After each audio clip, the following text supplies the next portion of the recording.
بسم اللہ الرحمن الرحیم۔ وہ تاریخی قربانی جس نے قیامت تک مثال قائم کر دی۔ اللہ تعالیٰ نے حضرت ابراہیم علیہ السلام کو اپنا خلیل بنایا۔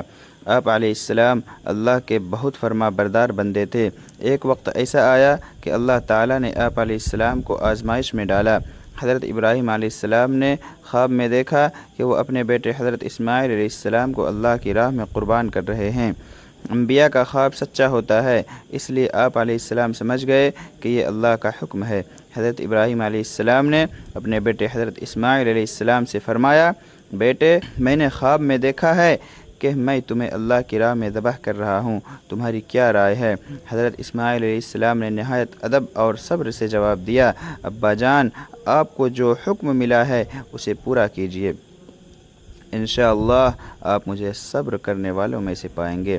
یہ جواب سن کر حضرت ابراہیم علیہ السلام کی آنکھوں میں آنسو آ گئے، مگر اللہ کے حکم کے آگے دونوں باپ بیٹے جھک گئے۔ پھر حضرت ابراہیم علیہ السلام اپنے بیٹے کو لے کر میدان مینا پہنچے۔ شیطان نے بہکانے کی کوشش کی، مگر آپ علیہ السلام نے اسے کنکریاں مار کر بھگا دیا۔ جب قربانی کا وقت آیا تو حضرت ابراہیم علیہ السلام نے اپنے بیٹے کی آنکھوں پر پٹی باندھ دی تاکہ باپ کی محبت اللہ کے حکم میں رکاوٹ نہ بنے۔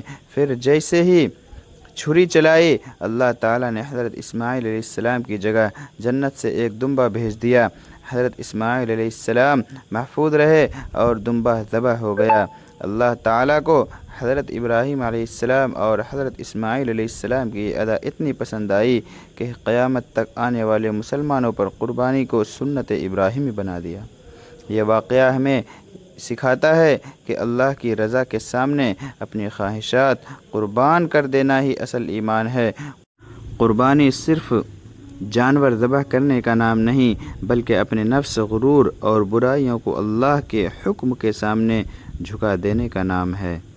اللہ تعالیٰ سے دعا ہے کہ اللہ تعالیٰ سبھی کی قربانی کو قبول فرمائے، اور جہاں جہاں قربانی کی وجہ سے مسلمان پریشان ہونے والے ہیں، اللہ تعالیٰ سبھی کی پریشانی کو دور فرمائے، آمین ثم آمین۔